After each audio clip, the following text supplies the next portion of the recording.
Unlike other areas of disturbing media, such as films or novels, disturbing documentaries have the particular power to reveal aspects of our real world that we aren't comfortable looking at or were previously unaware of. A dark or disturbing documentary should unsettle, provoke, and perturb you. They almost definitionally can't be cozy watches because of the reality of the horror and pain and injustice captured. A disturbing documentary can depict an appalling tragedy, present a horrifying philosophical argument, or reveal an aspect of the world in a new and unsettling light. And that is what I've brought you today. 5 disturbing documentaries that were either highly requested or which I found on my own, and all of which will disturb and provoke and unsettle you in some way. I don't believe a ranking is the proper format for this video, especially because I won't really be speaking much on the quality of the documentaries. I'll rather be discussing their contents and their revelatory power. Because of this, and because disturbing documentaries should provoke the viewer, I will be engaging with the ideas presented in the documentary, no matter how controversial they may be, politically, philosophically, or aesthetically. I'll provide some brief content warnings on screen at the beginning of each discussion, and with that said, we can dive into the first deeply disturbing documentary. Orozco The Embalmer. The first stop on today's horrifying tour of disturbing documentaries is 2001's heavily requested nightmarish Mondo film titled Orozco the Embalmer, directed by Kiyotaka Tsurisaki, who, just has the weirdest Wikipedia summary I have ever read, designating the man as a photographer who apparently specializes in dead body photography and transitioned into that realm after some time working as a director of adult films. I just really hate that sequence of positions. For those unfamiliar with the Mondo film terminology, this is basically just a documentary that focuses closely on the dark and the salacious. And these films, especially as time has gone on, frequently feature uncensored footage of real death and gore. Orozco the Embalmer is a perfect example of this bloody part of the subgenre, as the movie follows a man named Orozco, an embalmer, as he goes about his work in El Cartucho, which translates to the cartridge. This is one of the most violent and broken areas of Colombia's capital, Bogota. This place is widely seen as a kind of center of urban rot, being filled with trafficking and violence, which predictably leads to a lot of deaths. The embalming business, then, is a thriving one, hence Orozco's presence there. The documentary primarily switches between prolonged, uncut footage of Orozco preparing the dead bodies, and long exploratory shots of the area of El Cartucho, showing ruined buildings, crowds around dead bodies, poverty, homelessness, and basically anything else that showcases the complete decay of this little pocket of Bogota. Orozco's embalming process is crude, generally following a sequence of removing organs, draining blood, cleaning, and stuffing the cavity with random stuff like cloth to maintain the body's shape, before sewing the body up and stuffing the corpse into some dirty clothes. Throughout the process, Orozco is anything but respectful, talking very casually about money, asking a woman on a date, speculating on the wounds of the corpse, etc. He doesn't treat the corpses gently, rather he shoves them around and forces them into whatever position he needs. To be clear, while this might bother some, and may even feel immoral in some respect, for Orozco, it's basically just a job, one that he's just overwhelmingly desensitized to. And it's here I should say that, honestly, this movie is pretty boring. It's composed of just extremely long scenes that aren't really edited for consumption by a viewer, and this isn't helped by the extremely repetitive Latin music that plays throughout. The entire exercise is drab and manages to turn death and our way of treating the dead into a complete banality. But this is kind of on purpose. For Orozco and the people in the area, it seems like death and violence and poverty are just facts of life. Rather than making a spectacle out of violence, this documentary highlights that, for the people embedded in the situations that might otherwise make for an engrossing cinematic experience, the world they occupy is just that, their world. It's normal and mundane. The movie captures this mundaneness by taking violence and death and gore and portraying it blandly. In some ways, I think this enhances the documentary's disturbing power, because it doesn't dress any of this up. It just shows you a dark area of the world and a disturbing occupation in society, and doesn't really offer much in the way of commentary or respect. It just is. And I think that's very different from what we might expect as viewers. We expect death and violence to be framed appropriately. Dramatic music, haunting lighting, editing that accentuates the shock. We expect the cinematic framing to appropriately match the subject matter. We're seeing real bodies chopped up wantonly, and we've been primed to have that accompanied by these dramatic aspects. And when it's portrayed with the same cinematic weight as footage of someone walking down the street, our brains break a little bit. The documentary truly does show a lot that I was very surprised by. We see the discovery of the dead bodies as crowds gather around to stare, and then we see their fully nude corpses being dissected, their organs extracted, and then they're dressed up. There is even an embalming of an infant at one point, where Orozco exhibits a particularly disconcerting disconnect from what he's doing. I mean, it's an infant, and Orozco kind of crudely stuffs cloth up its nose with seemingly no sense for what exactly he's doing. The most viscerally disturbing part of the documentary, surprisingly, wasn't the gore itself, but just how shaky and floppy and jiggly all of the bodies are.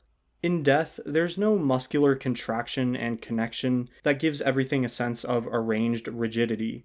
No, absent that nebulous vital force, we are basically just enclosed sacks of gelatinous meat and viscous fluid. For a few days after watching this movie, it was personally a little hard to experience people as anything more than meat bags with a somewhat presentable external shell. Rather than transcendental subjects, rational beings with a soul, this movie reframes us as temporarily animated biological machines. Once that vitality runs out, what's left behind isn't anything special. And as controversial as this will probably be to say, I found it somewhat hard to condemn Orozco for his lackadaisical way of treating the dead. After all, nobody living was harmed. At the end of the movie, though, Orozco actually dies. Yeah, that was a twist I was not expecting, and sadly, the man himself was not embalmed. In fact, the movie tells us Orozco wasn't even given a grave. Despite the mundane and debatably disrespectful way he approaches his work, Orozco still provided a service to many, many people and wasn't given the same treatment in turn. It's disappointing. In all, Orozco the Embalmer is a strange documentary because it is disturbing almost just because of how not disturbing it is. It's how humdrum and routine all of it feels that really unsettled me. It manages to turn a crime and violence-infested area, as well as a gross, shocking profession, into a movie that was really only hard to watch because it was boring. And that fact itself is why this movie is disturbing, because it desensitizes you. It forces you to share in the psychology of the people who live in this area, whose day-to-day life is just this. Basically, this movie disenchants. And the most salient way it did that for me was to remind me that, at the end of the day, we're just a luckily arranged lump of meat. It reminds me of the quote from pessimistic philosopher Peter Wessel Zapffel's essay, The Last Messiah. Quote, "Soon he sees mechanics behind everything, even behind that which he used to hold dear, his beloved's smile. Behind the mask of those we love, those we respect and revere, and even behind our own masks, there lies anatomy, pathetic, fleshy biology, which jiggles and flaps and squirts." Dear Zachary, a letter to a son about his father. Dear Zachary is notorious and is likely one of the most emotionally devastating pieces of media that I have ever witnessed, having cried at least once every time that I've watched it.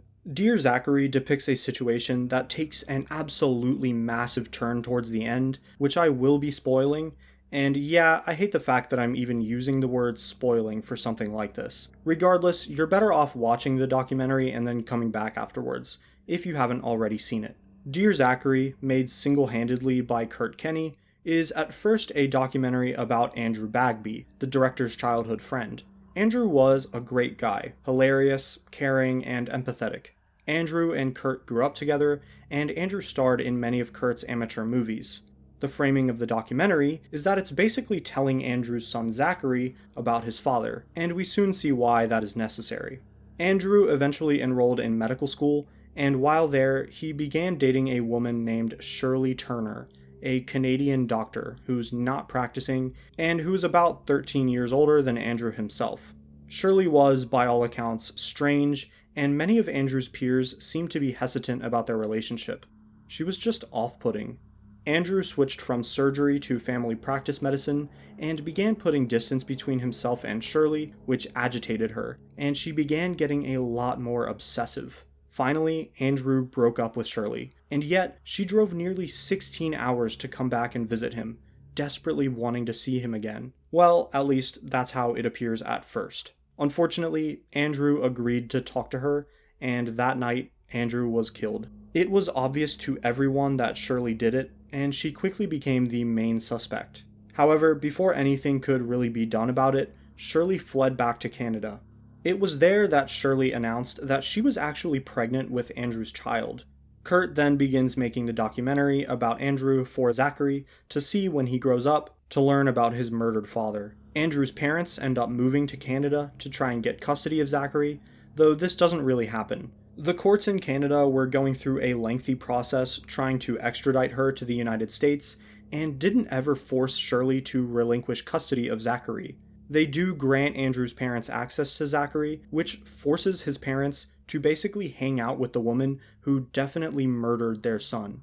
The worst part of the whole process is that at one point, Shirley is actually put into prison because it was quite obvious to the court that Shirley definitely did murder Andrew. Throughout this time, Zachary lives with the Bagbies. However, in an unreasonable and horrifying turn of events, Shirley receives advice from the goddamn judge about how she can legally get out of jail. And of course, Shirley is released by Judge Gail Welsh, who said, quote, "Dr. Turner's detention is not necessary in the public interest. While the offense with which she is charged is a violent and serious one, it was not directed at the public at large.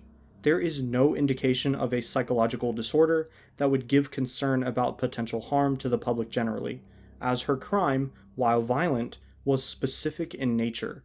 If you watch the documentary, these words, embodying the most insane and atrocious logic possible, will live in your head rent-free. It's hard to comprehend the complete legal, moral, and human failure that these words both evidence and portend. Eventually, after months of battling, as you have probably guessed, Shirley ends up killing both herself and Zachary by drugging herself and him and jumping into the ocean. It's just awful and tragic, because if the legal institutions had not failed so disastrously, this end would have been avoided. Obviously, this hits everyone extremely hard, especially Andrew's parents, David and Kathleen, who basically had their family eradicated by a single evil person. The two prove their overwhelming amount of strength, however, by turning this injustice into fuel, campaigning to reform the idiotic system which allowed Shirley to be released in the first place. And then the film ends, with Kurt realizing the movie is really for David and Kathleen. I think the thing that stands out to me, and most people who watch this, is the sheer emotional devastation that you will feel when watching. The movie does a great job making you emotionally attached to Andrew, showing home movies at the beginning, and then at choice devastating moments afterwards. We see the bare, unabated grief from Andrew's friends and family, but then watch as everyone seems to find renewed hope when Zachary enters the scene. Their words to Zachary, communicating their excitement to meet him, telling him how great his dad was, fall empty upon Zachary's tragic death at the hands of Shirley. The movie so adeptly communicates the feelings of the people involved that you pretty much can't help but cry and feel unbelievably frustrated and just grieve. I've ugly sobbed every time I've seen this, and I don't expect that to change. The frustration that I mentioned derives from two main sources. The first is just the sheer evil on display from Shirley, obviously, who committed some of the most unthinkably evil possible acts, and for base, selfish reasons. And, of course, the movie situates you right alongside the friends and family of the victims. This isn't the exploitative framing of a typical true crime documentary, so often obsessed with the killers. No, this is a movie that stays with the people who deserve the empathy. The second key source of frustration is just the disastrous failure of the court systems in dealing with Shirley. It's almost comical how much of a bureaucratic nightmare the extradition hearings are. They're so stupid that even Franz Kafka couldn't write something so ridiculous. meetings to set other meetings, to discuss dates for other meetings, and all the while, an obviously violent criminal is running free. And at critical junctures, people fail to truly account for how wicked Shirley is, just due to how she came across in person. Rather than an obsessive, selfish murderer, the people responsible for her lack of criminal accountability saw her as a mother, a doctor, a harmless person. This is epitomized in the quote from earlier, where Judge Welsh engages in the most baseless, thoughtless, and unethical amateur psychoanalysis, concluding that Shirley's murder of Andrew meant nothing as far as who she was as a person and what kind of acts she still might be capable of. No, according to Welsh, her murder of Andrew was isolated, and because Shirley only ever wanted to kill him, she's fine now. It seems to me to be almost a covert way of victim blaming, as if, in Gail Welsh's understanding, Andrew was uniquely responsible for drawing this kind of behavior out of Shirley, and now that he's gone, she no longer poses any danger and deserves to be released? Like, what? It wasn't Andrew's fault that she murdered him, that she became violent.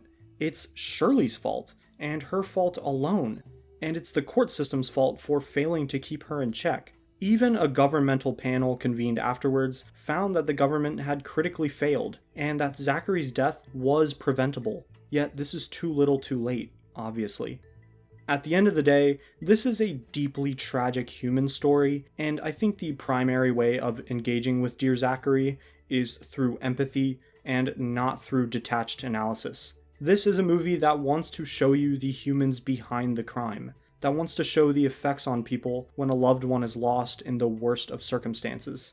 I'll call attention here to the fact that 2 charitable funds have been established in honor of Zachary and Andrew. The Dr. Andrew David Bagby Family Medicine Scholarship supports medical students wanting to pursue family medicine and can be donated to online. The other fund is the Dr. Andrew Bagby and son Zachary Andrew Memorial Bursary, which supports medical students who embody Andrew's qualities and who have financial need at the Memorial University of Newfoundland, and can, as far as I can tell, only be donated to by physical check. Tickled. The last 2 sections were really heavy, one with tons of gore and death and societal devastation, and one soaked in grief and misery, and the next 2 documentaries will be even worse, so I put Tickled in the middle to break up the horror just a little bit. Tickled is still disturbing, absolutely so, but isn't necessarily on the same level as the others. Tickled follows David Ferrier, a New Zealand journalist specializing in the dark and the strange and the macabre, and co-director Dylan Reeve as they confront the strange hidden world of competitive tickling.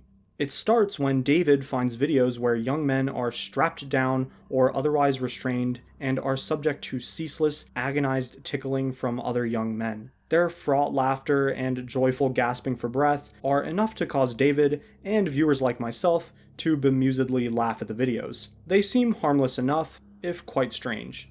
Interested, David reaches out to the production company, Jane O'Brien Media, and they respond with an aggressive and homophobic email, proclaiming that the company refuses to work with a gay journalist, a fact which is somewhat amusing given the nature of the videos, and that David himself is not gay but bisexual. Regardless, this email doesn't scare David off. Rather, it provokes him to dig deeper. David writes about the tickling videos online, and these pieces make waves, becoming somewhat viral, though this only provokes Jane O'Brien more, and representatives from the company fly to New Zealand to try and intimidate Ferrier and his associates. Despite being somewhat fazed by their threats and bullying, Ferrier and co. decide to follow the representatives back to LA to try and capture the filming process of the tickling competitions, though they are unsuccessful, turned away at the door of the studio. It's here that they start documenting the practices of Jane O'Brien Media. They basically get unaware, financially vulnerable young men to participate in the videos, and then mount harassment campaigns against the participants if they ever try to get the videos taken down. Jane O'Brien Media will dox their information, spread rumors about the supposed homosexuality of the participants. It's clear that, far from a sport, this competitive tickling industry is really a front for what is essentially an exploitative tickle fetish business that maintains itself through secrecy and harassment.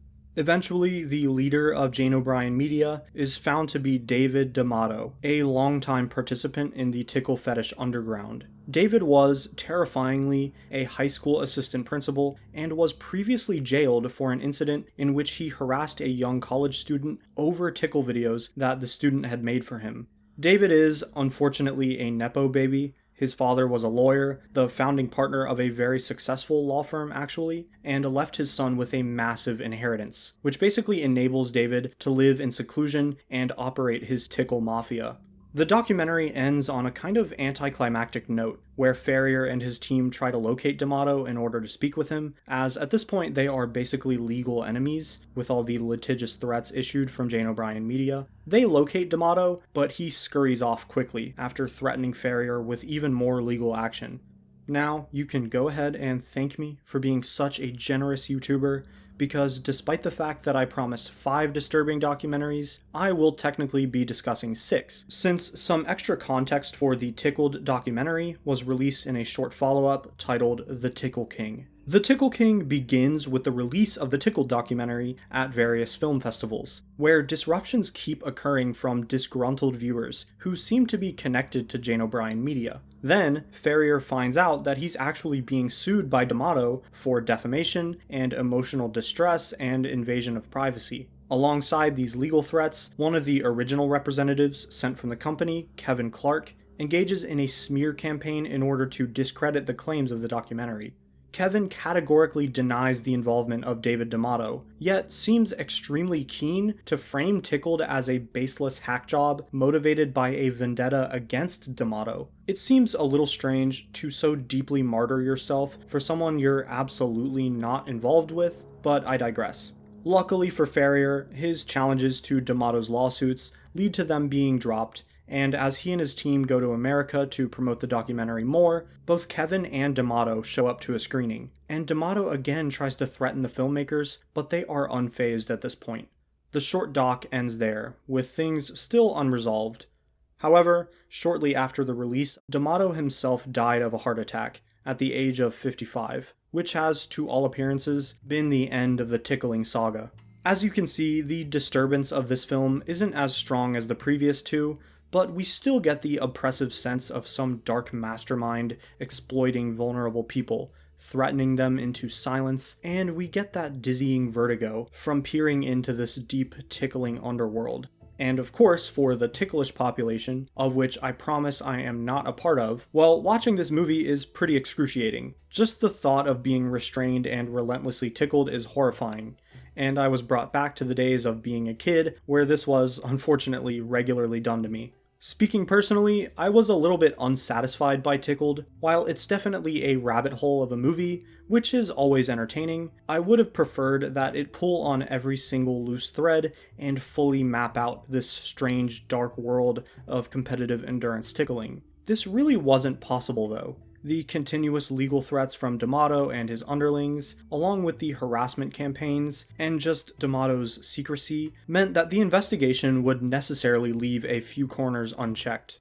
While we do get a pretty comprehensive outline, it's more of a sketch rather than a detailed picture. Really, the documentary is less of an exploration and more of a personal journey or quest on the part of Ferrier and his co-director Dylan Reeve, as they attempt to uncover D'Amato's identity. And yeah, in that sense, the documentary is a massive success, as it ends with him finally being unmasked. All his unethical and illegal actions were designed to keep him in the shadows, and there's a huge sense of justice associated with him being brought into the light. Thus, the Tickle King follow-up is really the cherry on top, as we get to see even more antics from a desperate D'Amato, who is just incapable of taking accountability. One really important thing this disturbing documentary highlights is that the law isn't some impartial, abstract entity that applies to all of us equally. For the wealthy and secretive and suitably coercive, it's something that can be weaponized, since the law is not something that everyone has equal access to. It requires enormous amounts of money to actually navigate. So even if the law would theoretically be on your side, this might be moot if your opponent just has more resources than you. The law can be fashioned into a weapon by those wealthy enough and willing to do so.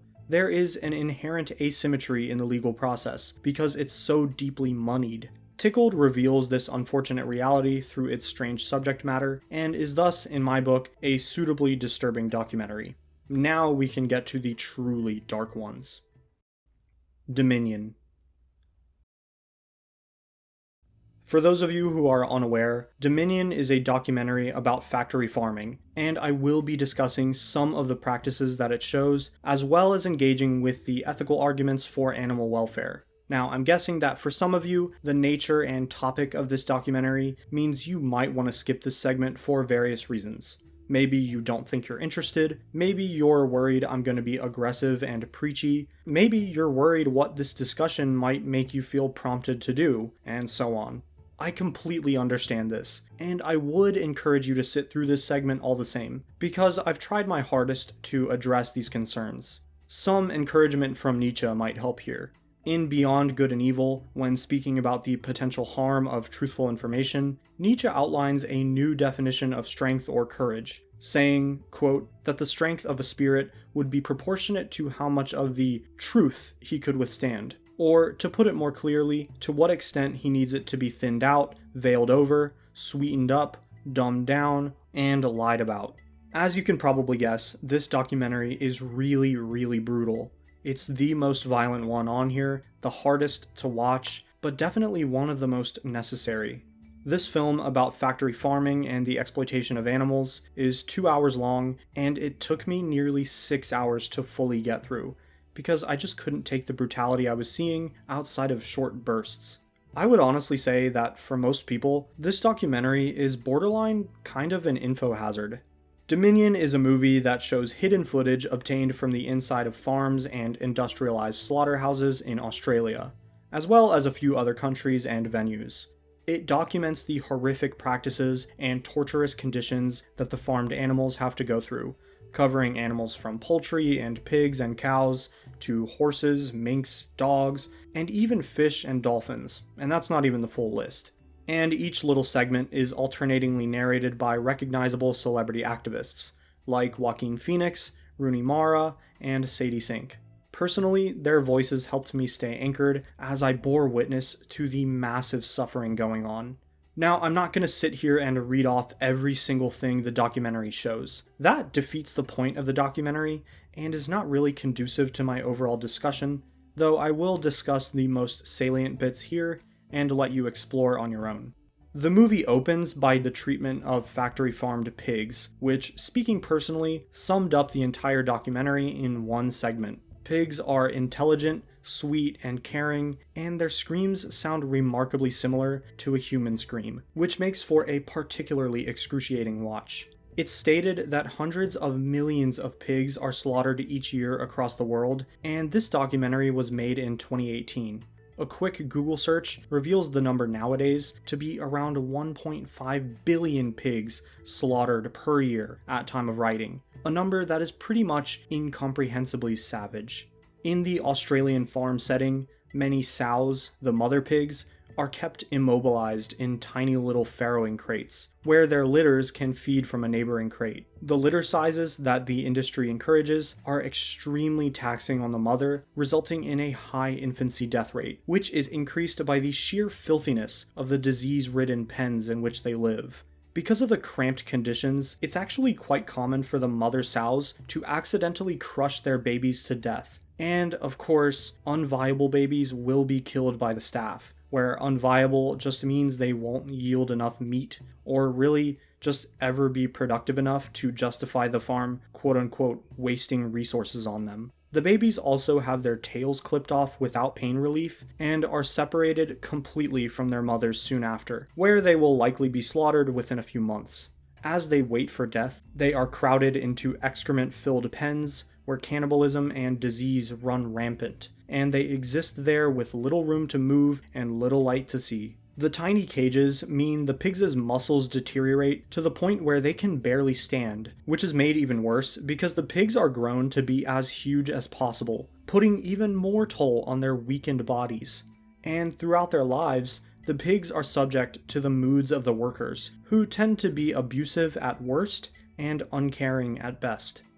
When about to be slaughtered, the innocent creatures will be electrically prodded, beaten, and herded into the kill chambers, where they will meet their end, most often, in a painful gas chamber, followed by being bled out. The exact methods here do vary, but what's common across methodologies is that the pigs are not universally rendered unconscious or unfeeling. Many are killed fully conscious, feeling all that happens to them. The pigs were the most salient creature to me, perhaps because they were shown first, but every segment contained some new atrocity that turned my stomach. The mother cows desperately searching for their children who've been removed from them, and the forceful impregnation that keeps the cows producing milk. The live plucking and shearing and skinning of animals like chickens, sheep, and foxes. What also struck me was the way that many of these animals' very existence is burdensome because of selective breeding and genetic modification. The animals are bred to yield as much product as possible, often meat. Ducks, for example, are kept in large pens that don't have any water. But ducks are semi-aquatic, meaning their bodies are designed to spend large amounts of time floating and swimming, not walking. Their skeletons and muscles and frames simply aren't meant to support their body weights 100% of the time, much less with this extra weight due to the breeding process. Thus, a huge portion of these ducks end up with deformities and disorders that severely impact their quality of life just by being born. That's all I can detail here. The documentary genuinely covers so much information that it would actually be quicker for you to just watch it, rather than listen to me attempt to summarize it, especially because the visual footage adds so much information. I hope that brief summary at least gives you a slight sense of the torturous conditions and painful deaths that these animals are forced to go through. Speaking on my own experience with the documentary, I mentioned earlier that it took me nearly 6 hours to watch this 2-hour film. I just couldn't watch more than 5 or 10 minutes without having to pause it and do something else. The agony that was constantly on display was too much. Additionally, immediately upon finishing the movie, really upon finishing the pig segment, I became vegetarian, and have successfully maintained that choice since, a little over a month at time of recording. I want to speak a little bit more on my own personal experience with this movie because it's pretty illuminating, I think, and might reflect your own experience right now. People have recommended this movie a few times, very vehemently, but I've been scared to watch it. Not because it's brutal, not because I didn't think I could stomach it, but because I knew that, very likely, if I did watch it, I would probably feel compelled to change my behavior. I would feel morally culpable, and that would change my self-image. And as my now vegetarianism shows, I was correct in this estimation. That's an interesting motivation, to deliberately ignore something precisely because you're the type of person that would be affected by it. Not because of disinterest or specific visceral fear, but basically moral avoidance. And this sent me on a bit of a reading frenzy, to try and see if there's any kind of philosophical or psychological precedent for this. And it turns out there is. In fact, this is a widely documented phenomenon. A key concept to understand my moral avoidance is moral wiggle room, which was documented in the paper Exploiting Moral Wiggle Room: Experiments Demonstrating an Illusory Preference for Fairness, by authors Jason Dana, Roberto Weber, and Jason Kuang. These authors, through an experimental game known as the Dictator game, a description of which is not necessary here, find that when the effects of an agent's actions are uncertain or not transparent, or if their culpability for the action is obscured, agents tend to be much more self-interested. Basically, if there's some uncertainty between actions and outcomes, the subjects seem to grant themselves a little bit of moral wiggle room, and will then be more selfish. Rather than directly caring for a fair or moral outcome, agents are more self-interested and are really more concerned with altruism if it informs a kind of moral self-image, insofar as that self-image grants them utility. Basically, people want to feel good about themselves. This applies to my hesitation to watch Dominion, and really to dive into the field of animal rights, because while I knew where my food came from, and roughly that factory farming was bad, not knowing specifically what was going on and how bad it was, gave me a bit of moral wiggle room to continue behaving in the same way. I could keep eating meat because I didn't specifically know what my consumption was doing. That uncertainty was the wiggle room. Watching Dominion, then, would deprive me of that moral wiggle room. This wanting not to know, as opposed to not wanting to know, is an example of deliberate ignorance, as described in Cass Sunstein's paper, Deliberate Ignorance and Animal Welfare. One of the reasons for this, as he describes in the paper, and as I said earlier, is just that learning about this stuff would definitely have made me change my behavior. I would have felt guilt and shame and moral culpability, so I avoided watching the documentary. The unfortunate thing is that the people who are most likely to deliberately avoid the information are the ones who would most likely be affected by it, as described in Sunstein's paper and in an article titled Willful Ignorance and Moral Behavior. If you're most likely to be affected by the information, that basically means that through empathy or moral consideration or whatever, you'll probably experience some negative feelings upon learning. And you might then envision the psychologically costly transition to a lifestyle that accords with your new ethical feelings. Thus, you have a reason to engage in deliberate ignorance. Unfortunately, as philosopher Nancy Williams puts it in her essay, Affected Ignorance and Animal Suffering, this deliberate ignorance, or affected ignorance as she puts it, is a moral harm. When we have the capacity to investigate, and would likely be better people afterwards, but choose not to, we have done something wrong. I think this all basically gets at why I chose to not watch Dominion for so long. I wanted not to know. I deliberately remained ignorant because I knew I'd have to change after. I wanted to preserve my self-image, preserve my moral wiggle room. But really though, I was failing morally, failing both myself and the animals, whose deaths my consumption of meat led to. Thankfully, my fears about being vegetarian were not well-founded. It hasn't been too expensive, I've lost weight, honestly feel much better physically, and have tried a ton of great new foods. It's been a pretty fun and enlightening journey so far that wasn't anywhere near as hard as I thought it would be. And I'm a really picky eater, so that says something. And if you watch Dominion, or are really just concerned in general, you don't have to go vegan or vegetarian completely. Increments are okay. All in all, Dominion might have been the most impactful movie I've ever seen because it prompted an immediate and comprehensive switch in my life. One that I intend to follow as long as I can, hopefully until death. Thankfully, this hasn't been bad so far, but that doesn't mean getting there was easy. The movie itself was brutal, as were the associated feelings, but I'm glad I watched it, and I hope you'll watch it too. Aside from abstaining from animal products to whatever extent you're able to, there are a couple other ways you can engage with Dominion, its production team, and related projects and ethical theories. Dominion can be most directly supported by donating to the Farm Transparency Project, which gathers footage and tries to expose the exploitation occurring in factory farms. Otherwise, organizations like the Humane League might be worth your consideration, which works through pressuring corporations, among other things. There's also the Farm Sanctuary, which houses rescued farm animals, and the Good Food Institute, which investigates and advocates for alternatives to animal-based foods. There are a ton of others though, so if you don't like any one particular organization or want to focus on a different area of emphasis, you can take your pick. And now, we can move to the last disturbing documentary. Gaza Fights for Freedom. Gaza Fights for Freedom is a 2019 documentary from director Abby Martin, surrounding the Great March of Return protests held in 2018 and 2019 in the now mostly destroyed Gaza Strip. Now obviously, this film and the events it depicts cannot be separated from the ongoing Gaza genocide, which I'll speak briefly on after, nor can they be separated from the history of the Israel-Palestine conflict broadly, which I'll touch on here, in order for the uninformed to understand the context of the protests, but all I can offer here is a cursory glance at this complicated, frustrating history. There's a ton of good outside reading on the topic if you're interested. The relevant starting point for today is the 1948 Nakba, which is the Arabic word for catastrophe. Before this, during what is called the Mandate period after World War I, the British Empire controlled historic Palestine, inhabited by a population that was largely Arab and Muslim.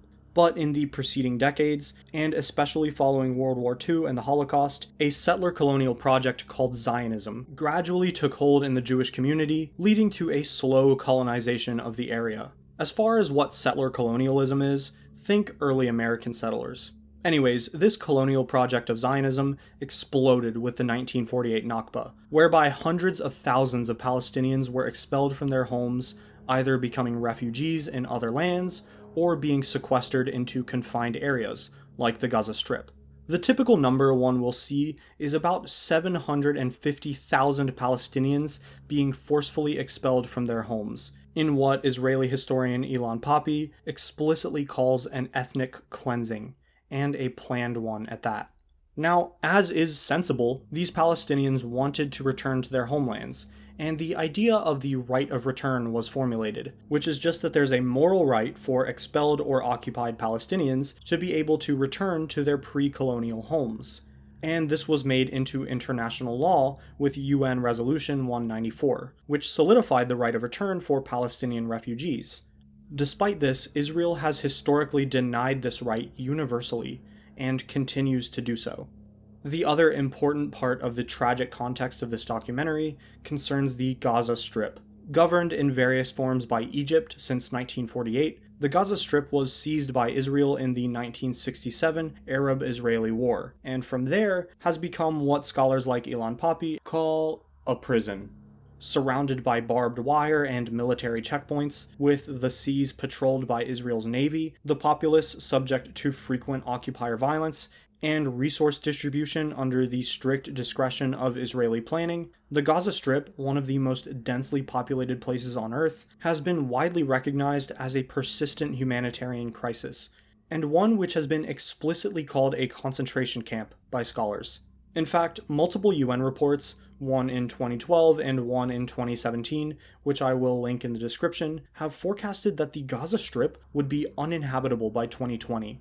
The Israeli occupation of the Gaza Strip is widely denounced as an illegal occupation under international law, and is just obviously immoral. Well, in 2018, a series of overwhelmingly peaceful protests began, partially inspired by Palestinian journalist Ahmed Abu Artema, who saw birds flying around, which made him similarly desire such freedom.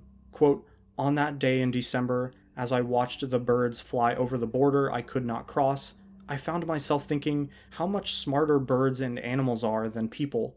They harmonize with nature instead of erecting walls. Later that day, I wondered on Facebook what would happen if a man acted like a bird and crossed that fence. Why would Israeli soldiers shoot at him as if he is committing a crime?" I wrote. The idea of the protests was for the Gazans to venture close to the Gaza-Israel border and peacefully demand the aforementioned right of return, and as we will see, it ended in disaster. This movie, Gaza Fights for Freedom, covers these protests, in the midst of the Gazans and eventual gunfire and chemical attacks. It opens showing the devastation of Gaza, the terrible economic state of the society, and the complete lack of hope or opportunity for the occupied people. The unemployment rate is extraordinarily high, resources are appallingly scarce, and there's just a climate of fear and resignation. That is, until the protests for the right of return, which galvanize and reinvigorate the people, hoping that they can peacefully protest their way into Israeli recognition of this internationally decreed right. Unfortunately, these protests were met with violence from the Israeli military. Snipers shot at unarmed protesters, chemical irritants were deployed, and yet the Palestinians continued protesting, almost unflinchingly.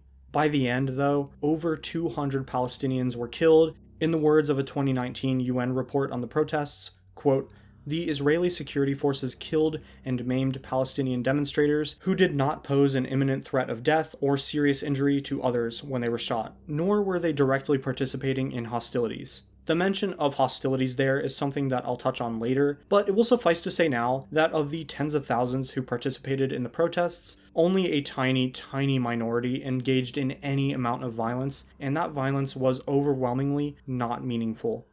The most clearly illegal part of the violent suppression of the protests comes from the killing and wounding of protected groups like children, the disabled, journalists, and medics, many of whom were deliberately targeted despite obviously posing no threat. Around 46 children were murdered, and from the other protected groups, the documentary particularly hones in on the killing of Palestinian paramedic Razan al-Najjar, who was volunteering to evacuate the wounded protesters when she was hit and killed as Israeli soldiers fired upon her group.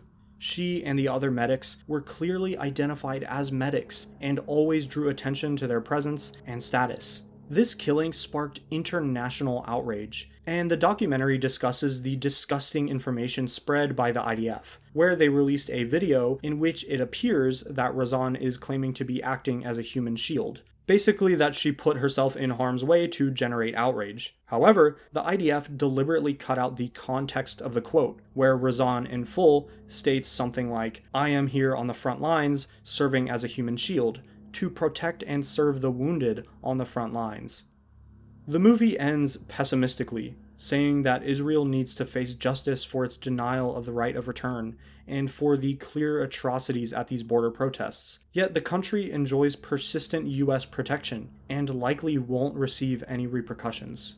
This documentary is deeply important, especially considering the current genocide taking place in Gaza. To date, over 70,000 Gazans have been killed by Israeli forces, tens of thousands of those being children, almost all of them being completely innocent, and many experts point out that these numbers are almost certainly a massive underestimate. There are probably a ton of bodies under rubble from the completely destroyed landscape, for example.